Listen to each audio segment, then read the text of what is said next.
Atasız sevgi, atası olmayan sevgi, ayıb deyil. Bu nə başlıqlarda yazırsınız körpə uşağa? Sırf paylaşdığınız video daha çox baxılsın deyə yazdığınız başlıqlara baxın. Ayıb deyil sizə? Qorxmursuz Allahdan. O qədər valideyni boşanan uşaqlar var ki, indi hamısına atasız uşaq deyək.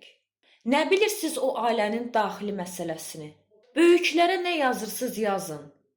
Bari uşaqlara toxunmayın. Körpələrlə işiniz olmasın.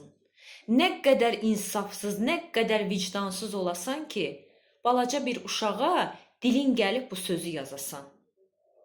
Hər şey qoyuram bir yana. Bir öz övladınızı düşünün. Bir damcı empatiya duyğunuz olsun. Bir düşünün. Sabah özünüz boşansaz, sabah sizin övladınız boşansa, onun körpə balası haqqında kimsə belə yazsa, xoşunuza gələrmi? Heç kəs bundan sığortalanmayıb. Ən dözümlü, ən davamlı, ən güclü ailə də bir gün dağıla bilər. Bəs düşünmürsünüz o uşağın anası həmin videoları görəndə nə hiss edir? Dəfələrlə Aysun müsahibələrində deyib ki, mən atasız böyümüşəm.